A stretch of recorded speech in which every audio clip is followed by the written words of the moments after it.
Salam alaikum mes chers frères et sœurs. Aujourd'hui, nous allons parler de l'importance des filles dans notre religion, un sujet qui est parfois négligé dans notre société. Nous allons rappeler ensemble la valeur que notre prophète, sallallahu alayhi wa sallam, accordait aux filles et aux femmes.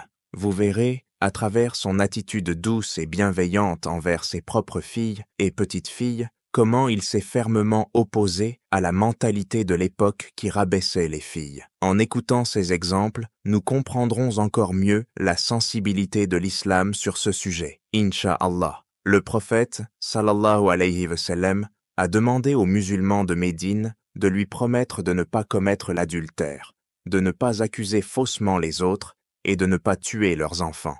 L'un des engagements pris par ceux qui souhaitaient prêter allégeance au prophète était de renoncer à l'habitude de tuer leurs filles. À ce sujet, Allah dit dans le Coran, « Ô prophète, quand les croyantes viennent te prêter serment d'allégeance et qu'elles s'engagent à ne rien associer à Allah, à ne pas voler, à ne pas commettre d'adultère, à ne pas tuer leurs enfants, accepte alors leur serment d'allégeance. » Sourate Al-Mumtahina, verset 12. Le prophète, sallallahu alayhi wa sallam, a toujours encouragé ses compagnons à bien s'occuper de leurs filles et des orphelines. Quand l'un d'eux faisait preuve de bonté envers sa fille ou celle de quelqu'un d'autre, le prophète le félicitait et lui annonçait la bonne nouvelle du paradis. Contrairement à la mentalité de l'époque pré-islamique qui disait « la lignée continue par les fils », la descendance du prophète, sallallahu alayhi wa sallam, s'est perpétuée par ses filles. Quand sa fille, Fatima, radiyallahu anha, entrait dans sa présence, le prophète se levait pour l'accueillir, la saluait, l'embrassait et la faisait asseoir à sa place. De même, Fatima se levait et l'accueillait de la même manière lorsqu'il venait lui rendre visite. Le prophète, sallallahu alayhi wa sallam, montrait autant d'amour et de tendresse à ses petites missies qu'à ses propres filles. Lorsque sa fille Zainab s'installa à Médine avec sa fille Oumama, le prophète fut ravi de les voir.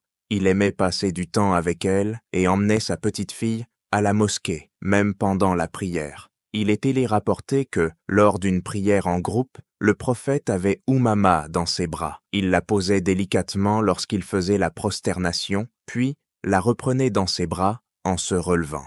Par ce geste, le prophète, sallallahu alayhi wa sallam, a corrigé la perception négative que l'on pouvait avoir des filles, même durant un acte d'adoration aussi important que la prière. Le prophète, sallallahu alayhi wa sallam, a dit dans un hadith, « Celui qui a une fille et qui ne l'enterre pas vivante, qui ne la méprise pas et ne préfère pas un garçon à elle, Allah le fera entrer au paradis. » Dans un autre hadith, il est dit, « Celui qui élève des filles et qui leur fait du bien, elles deviendront pour lui un bouclier contre le feu de l'enfer. » Le prophète, sallallahu alayhi wa sallam, a aussi dit « Celui qui élève 2 filles jusqu'à ce qu'elles atteignent l'âge adulte, le jour du jugement, nous serons ainsi. » Et il a joint ses 2 doigts pour illustrer leur proximité. Dans notre religion, il suffit de sacrifier une akika pour une fille, contre 2 pour un garçon.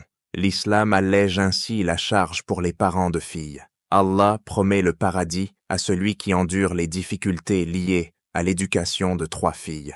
Un compagnon demanda, « Et si ce n'est que 2 filles, ô messager d'Allah ?» Le prophète, sallallahu alayhi wa sallam, répondit, « Même pour 2 filles. » Un autre compagnon demanda alors, « Et pour une seule fille ?» Le prophète, sallallahu alayhi wa sallam, dit, « Oui, même pour une seule fille. » Quand on ramène des fruits ou des légumes à la maison, on obtient la récompense de la charité. Et il est recommandé de les offrir d'abord aux filles, avant de les donner aux garçons.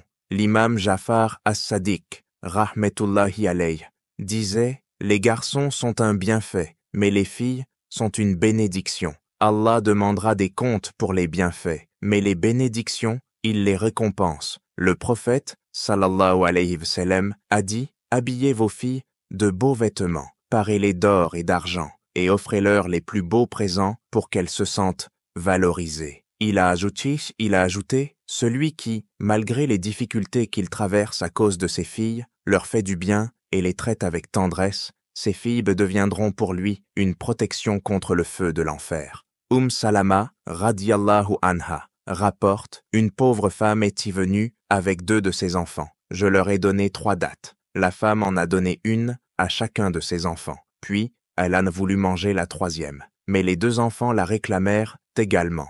Elle l'a alors partagée en 2 et leur a donné. J'ai raconté cela au prophète, sallallahu alayhi wa sallam, et il m'a dit, grâce à cet acte de miséricorde, Allah lui a sûrement donné le paradis et l'a sauvé du feu de l'enfer. Le geste de cette mère, qui a partagé une datte sans même la goûter, est un bel exemple de miséricorde. Et le comportement de Aïcha, radiallahu anha, qui a offert ces 3 dattes à une étrangère dans le besoin, montre la grandeur de sa générosité. Le prophète, sallallahu alayhi wa sallam, a dit « Soyez miséricordieux avec ceux qui sont sur terre, et celui qui est dans les cieux sera miséricordieux envers vous. » Le prophète, sallallahu alayhi wa sallam, a aussi dit « Le monde est une provision temporaire, et la meilleure chose qu'il puisse offrir est une femme pieuse. » Sevban, radiyallahu an, raconte, quand le verset concernant la punition pour ceux qui accumulent de l'or et de l'argent sans les dépenser pour Allah est descendu. Nous étions en voyage avec le prophète,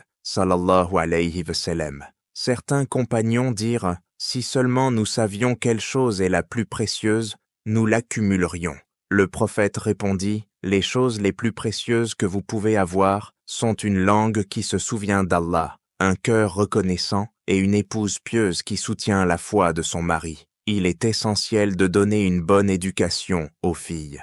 Comme le disait un sage, éduquez un homme et vous élevez un individu. Éduquez une femme et vous élevez une famille, voire une grande partie de la société. Allah a créé chaque être avec un rôle à jouer, pouvant servir le bien ou le mal. Allah a doté les femmes d'une grande sensibilité émotionnelle afin de remplir leur rôle de mère et d'épouse vertueuse. C'est pourquoi on dit que la mère est une école, qu'Allah nous aide à suivre les enseignements du prophète, sallallahu alayhi wa sallam, et à apprécier la véritable valeur des filles dans notre vie et dans notre société. Que Allah nous accorde à tous la capacité d'élever nos enfants, garçons ou filles, avec tendresse et dans le respect de l'éthique islamique. N'oublions pas que bien traiter nos filles et les éduquer correctement est une belle opportunité d'ouvrir les portes du paradis. Si vous avez apprécié la vidéo, n'oubliez pas de vous abonner et d'activer les notifications.